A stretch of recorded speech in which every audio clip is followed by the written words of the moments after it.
जय बाबा की। बाबा नीब करोरी महाराज के सारे ही भक्तजनों को मेरा हृदय से प्रणाम।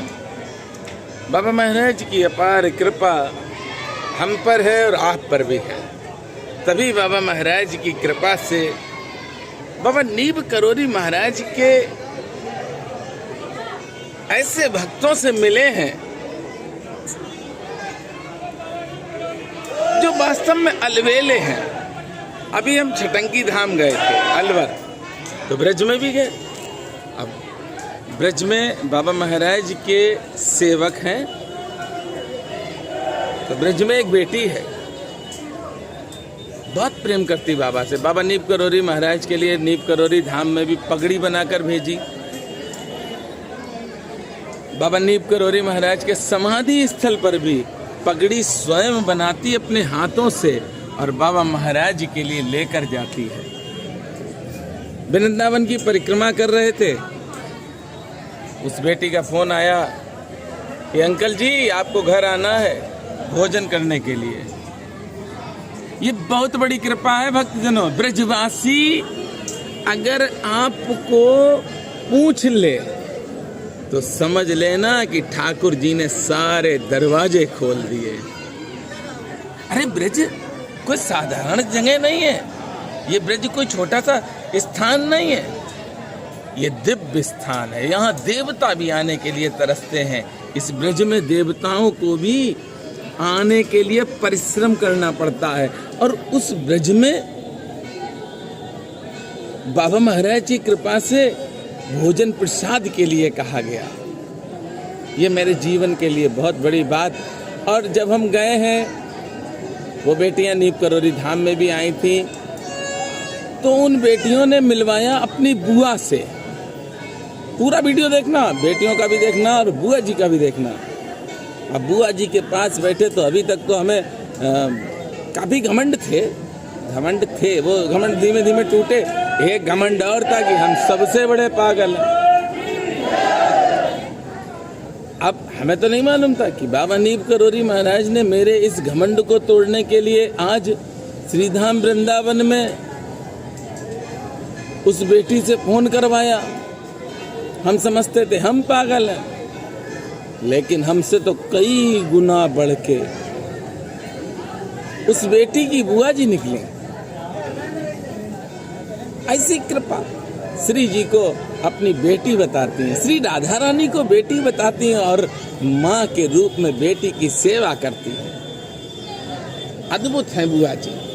अब हम पहले आपको बुआ जी से मिलवाएंगे, उसके बाद आप मिलेंगे उस बेटी से। बहुत प्यारी है। बाबा महाराज के लिए जिस धाम में कहो आप उस धाम में चली जाती दर्शन के लिए। हमसे बोली छटंकी धाम आप गए थे अंकल, लेकिन आपने नहीं बताया, हम भी चलेंगे छटंकी धाम। ऐसे भक्तों पर बाबा की असीम कृपा। और ब्रजवासियों की एक बात बता दें भक्तजनों, वृंदावन धाम जाओ, मथुरा जाओ, ब्रज में कहीं पर भी जाओ, ब्रज में किसी भी स्थान पर जाओ, अगर ब्रजवासी मिल जाए तो ब्रजवासी का आदर करना भगवान से ज्यादा करना। अरे इन ब्रजवासियों की उंगलियों पे ठाकुर जी सदैव नाचे हैं और आज भी नाच रहे हैं।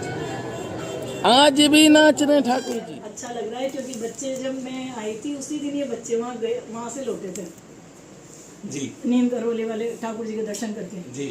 तो इतनी कह रहे थे वो कि इतने अच्छे लोग हमने नहीं देखे। मिलकर बेटा कहीं ना कहीं अपने संस्कार हैं इससे। ये जो तुम मेरा छवि चित्र ले रही हो, मुझे ऐसा लग रहा है कि राधा रानी ही मुझे छू रही है। किशोरी हो तुम, तो किशोरी स्वरूप है। राधा रानी कुछ चर्चा बताइए आप। आप तो माँ हैं, आपकी तो बस मेरा उनसे बस जैसे जैसे परिस्थिति ऐसी आती जाती है ना, तो फिर अपने इष्ट से लगाव होता जाता है ज्यादा, है ना। और ये आज का नहीं है, हमारा जन्म नहीं हुआ तब से हमारे माता पिता वृंदावन आ रहे हैं, तो हम तो बस ये मान लो यहाँ जन्म नहीं है, बाकी यहाँ का ही सब कुछ जी। और वर्ष में 2 बार आना, एक तो गुरु पूर्णिमा पे और एक गुरुदेव के गुरु जी की उस पे पुण्यतिथि पे 2 बार हमारा था। बिल्कुल। तो आप टीचर भी हैं? सुना, हिंदी की लेक्चरर है, हाथ पे लिखा है श्री जी की माँ। श्री जी अगर लेट जाएं, सुला दें, उसके बाद श्री जी को कोई उठा नहीं सकता है। श्री जी एसी में रहती हैं जो उनकी बेटी हैं। क्या अद्भुत प्रेम है। अरे ये ब्रजवासी की ही क्षमता है। ये ब्रज की रज का जिसको मूल्य मालूम होगा उसके जीवन में दुख नहीं आ सकता है। मैंने कई वीडियो में कहा है कि 3 स्थानों पर आप नजर नीची कर लेना। मेरी बात को लिख लो कहीं डायरी में और जो चाहो वो सजा देना, पर 3 बातें मेरी जो हैं उनको भी अमल करना। 3 स्थानों पे अमल कर लेना, बाकी कहीं करना या ना करना वो अलग की बात, क्योंकि मनुष्य हैं। 1 अयोध्या, दूसरा चित्रकूट और तीसरा ब्रज। जब भी आप जाना नंगे पैर जाना। जब भी आप जाना सोना चांदी मत पहनना। और जब भी आप जाना तो नजर को अपनी नीचे रखना। ठाकुर जी आपको वो दे देंगे जिसकी आपने कल्पना नहीं की। आपने जो कल्पना नहीं की वो आपको मिलेगा। देखिए कितना प्यारा भोजन बाबा महाराज की कृपा से हमें मिला। ये कृपा है हनुमान जी की। चाय नाश्ता ब्रजवासी दे रहे हैं। अरे ठाकुर जी तरसते हैं ब्रजवासी का खाने के लिए। मेरी तो औकात क्या है। लेकिन जब मेरी माँ श्री जी ने कृपा की है तभी तो ब्रजवासी ने बुलाया। अब ब्रजवासियों ने बुलाया तो ब्रजवासियों ने प्रेम लुटाया। ये श्री जी की अपार कृपा है। मैं तो हमेशा कहता हूँ, आज भी कह रहा हूँ कि भक्ति करनी है तो कहना नहीं, भक्ति करके दिखा दो। प्रेम करो तो भगवान से। भगवान तो प्रतिदिन अपने दरबार में खड़े होते हैं इंतजार में कि मेरा भक्त आ रहा होगा। छल कपट सब छोड़ के मेरे पास आ रहा होगा। और जब भक्त छल कपट से सना हुआ लिसा हुआ पहुंचता है तो भगवान फिर भी सोचते हैं कि इसका कल्याण करें। अगर आप एक कोरे कागज की तरह प्रभु के पास जाएंगे, जिस तरह से प्रभु ने आपको भेजा है, तो निश्चित आपको सब मिलेगा। आज ब्रजवासियों की ही कथा हम सुनाएंगे, क्योंकि मुझे तो ब्रज से बहुत प्रेम है। मुझे ब्रज से इतना प्रेम है, मैं सत्य कहता हूँ कि ब्रज से जब भी आता हूँ तो बड़ा दिक्कत होती है। बस इतना कहेंगे कि बड़ी दिक्कत होती है। इसीलिए ब्रज में हम जल्दी से जल्दी सोचते हैं एक छोटा सा आश्रम बन जाए, क्योंकि आप भी जाओ तो रुको और हम भी रहें तो वहां रुके।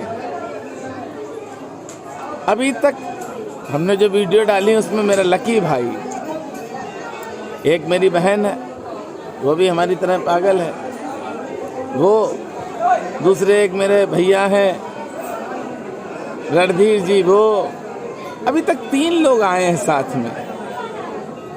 बाबा महाराज की कृपा होगी उस दिन सब आ जाएंगे साथ में, तो 1 दिन में आश्रम ले लिया जाएगा, दूसरा पल नहीं लगेगा। और श्री जी की भी इच्छा नहीं होगी। आओ अब उस बेटी को सुने आप बड़े ध्यान से, जो नीप करोरी धाम में भी आई, किला घाट पर भी गई।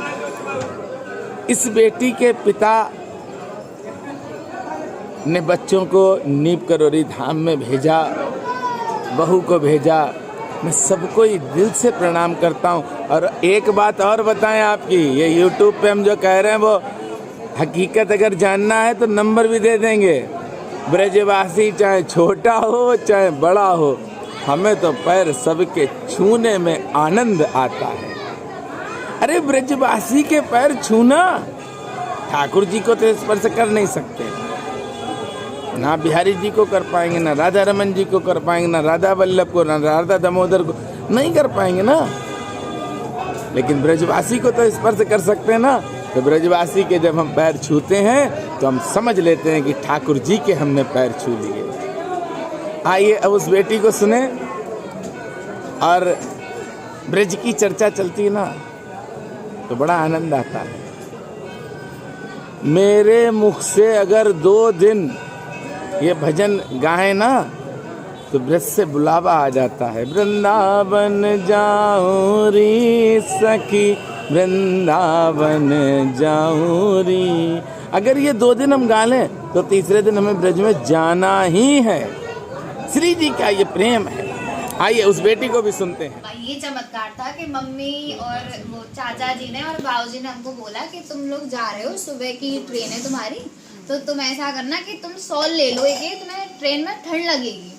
और भाई हम तो रहे फैशन के टट्टू इंसान, हमने कहा ये 100 लोगों कहाँ टाएंगे हम, वजन वैसे ही लगेगा, दुपट्टा आएंगे, हमें नहीं चाहिए सॉल। दोपहर में इतनी धूप इतनी पड़ेगी दोपहर में, हम सॉल नहीं लेके गए कुछ भी। और हमें अब सुबह में ठंड लगी, पर ठीक है हम झेल गए उसको, ठंड को। हम वहाँ पहुँच गए, फर्रुखाबाद पहुँच गए। वहाँ से फिर अब धूप आ गई तो हमें अब सर्दी नहीं लग रही थी, मस्त मैंने की। फिर हम ये सोचे कि बढ़िया ना सॉल नहीं लाए तो यहाँ तक कब तक लद के रहते हम उसे। फिर हम चले गए बाबा के, हमने दर्शन करे नीम करोई बाबा के। अब ये कि वहाँ से अब लौटने का टाइम हुआ ट्रेन का। अब वहाँ पे हमको आपने हमें कंबल दिए। मैंने कि चलो बाबा की प्रसादी हमें कंबल मिलेगा। अब हम ट्रेन में बैठे। पहली बात तो अंकल जी जिस बोगी में आपने हमें बिठाया था वो गलत थी, मतलब हम बैठे थे, हमने कहा था कि ये है। फिर आपने ढूंढा था कि ये बोगी नहीं है बेटा, तुम्हारी आगे वाली है। आंटी जी जहाँ पे हम बैठे ना पहले, वहाँ तो कुछ नहीं, नॉर्मल था। खैर फिर हम दूसरी बोगी में गए तो वहाँ पे इत्र की खुशबू। आप तो बाहर थे, आप पहली वाली बोगी में अंदर आए थे, पर दूसरी वाली में आप अंदर नहीं आए थे। टाइम हो चुका था। आंटी जी आप मानोगे नहीं, सब बच्चों से पूछो, इत्र की इतनी भयंकर खुशबू। और हमने कंबल सूंघे और कंबलों में कोई मतलब कि इत्र नहीं था, किसी भी कंबल में, शॉलों में, किसी में भी इत्र की स्मेल नहीं। मैंने की बाबा के कंबलों में आ रही होगी, वाह इतनी भयंकर स्मेल। एक होती है परफ्यूम की नहीं थी, इत्र की स्मेल थी, इतनी भयंकर के हमसे वो बर्दाश्त नहीं। हम सूंघे जा रहे, करे जा रहे, ऐसे सूंघे जा रहे हैं। हम भाभी हम लोग सभी थे और सभी इस चीज को फील कर रहे थे, कोई एक लौता नहीं कर रहा था। मैंने की भैया ये क्या चमत्कार हो रहा है। अब क्या है कि थोड़ी देर बाद बहुत देर तक आती रही वो, कुछ ही टाइम तक आई, ज्यादा देर तक भी नहीं आई वो। फिर इत्र की खुशबू आई, अंकल जी चले गए, सब ट्रेन चलने लगे। अब थोड़ी देर बाद मैं वहाँ पे पाठ कर रही थी वहीं पे, क्योंकि मेरा नियम है तो मैं उसको करती हूँ चाहे मैं कहीं भी हूँ। उसको करने के बाद में फिर अब थोड़ी देर में ना रात हो गई, सब अपनी सीट खुल गई सबकी। अब बहुत जोर से ठंड लगी मैंने की, और ऐसी ठंड के ट्रेन की ठंड अलग ही होती है, एकदम जड़जड़ आ जाते हैं, ऐसी ठंड होती है ट्रेन वाली ठंड। अब की भैया बाबा के कंबलों को निकालो, और इतनी ठंड बर्दाश्त नहीं हो रही। सबने जिनको कंबल मिले थे सबने अपने कंबल निकाले, सबने जितने भी थे। बस एक जो भाभी की जो बहन थी उसने अपना नहीं निकाला, और वो कुड़कुड़ाती रही, क्योंकि उसका ये था कि मैं अपने भैया मतलब गोपाल जी को उड़ाऊंगी पहले ये, तब कोई ओढ़ेगा ऐसे। इसलिए मैंने की भैया गोपाल जी अपने ठाकुर जी को पहले एक प्रसादी दे रखी है, वहाँ रखी है, हमें तो ओढ़नी, हमें तो लग रही है ठंड। सबने, भाभी, मैंने, नंदिनी, तनु, सबने कंबल निकाले और बाबा को, तब हमारी जान बची। ऐसा हुआ हमारे साथ। सोनिया तुम गई भी थी, हाँ। आनंद आया अंकल जी इतना आनंद आया, मैं तो आज तक उस पल को, मैं तो उस फोटो को देखती रहती हूँ बाबा से, मैं कैसे लिपटी। मेरी तो उम्मीद से बाहर था। देखो मैं वृंदावन आश्रम जाती हूँ, पर आज तक मुझे वो मौका नहीं मिला कि मैं बाबा की समाधि जहाँ स्थल है बाबा के, मैं बिल्कुल बाबा के पास जाऊँ। पर मुझे बाबा ने वहाँ पे ये मौका दिया और मैं बाबा से लिपटी। मैं तो उम्मीद से बाहर बिल्कुल चीज के, भाई बाबा कहाँ हूँ, मैं कहाँ हूँ। पिछली होली पे भेजी थी पगड़ी बाबा के लिए, तभी बुला लिया बाबा ने। इसमें पगड़ी भाव से बना के भेजी थी। नहीं दिल से प्यार करती हूँ बाबा को। सोनिया आज परिवार मरवे पड़ जाए, आप पर भी कृपा होगी, बस थोड़े से नियम को फॉलो करना शुरू कर लो, क्योंकि प्रभु ने हमें सबसे अच्छा बच्चा बनाकर इस मृत्यु लोक में भेजा है। तो जब सबसे अच्छा बच्चा बनाकर भेजा है तो सबसे अच्छे बच्चे की तरह ही हमें कर्म भी करने हैं, और कर्म प्रधान विश्व रच राखा। कर्म जब अच्छे करोगे तो आप पर भी श्री जी की कृपा होगी, और किसी ना किसी दिन ब्रजवासी आपको भी बुलाएंगे कि भैया आ जाओ, आज भोजन कर लो। ये आनंद की अनुभूति उसको होगी जिसके पास भक्ति होगी। जिसके पास भक्ति होगी उसे आनंद की भी अनुभूति होगी कि कितना आनंद आता है। अरे ब्रजवासी बहुत प्यारे हैं, ब्रजवासियों को कभी ब्रज में जाके जवाब नहीं देना। हम ई रिक्शा पर बैठे थे, हमें जाना था, तो ई रिक्शा वाले से बात कर रहे थे, हमने कहा अब भी ब्रजवासी? बोला हाँ। बड़ा मन प्रसन्न हुआ। अब जितने तय थे उससे ऊपर देने का भाव रहा और दिए भी, क्योंकि ब्रजवासी अगर खुश है तो ठाकुर तो आगे पीछे घूमेंगे, और जब ठाकुर आगे पीछे घूमेंगे तो श्री जी आप पर अपनी असीम कृपा करेंगे, क्योंकि ठाकुर जी बहुत जल्दी रीझ जाते हैं। ठाकुर जी के भक्तों को आप प्रसन्न कर लो, ठाकुर जी बहुत जल्दी रीझते हैं, और जब ठाकुर जी रीझ गए तो श्री जी तो साथ में, यानी कि विष्णु भगवान और लक्ष्मी माँ की कृपा आप पर तुरंत चालू हो जाएगी। जय सिया राम, जय हनुमान।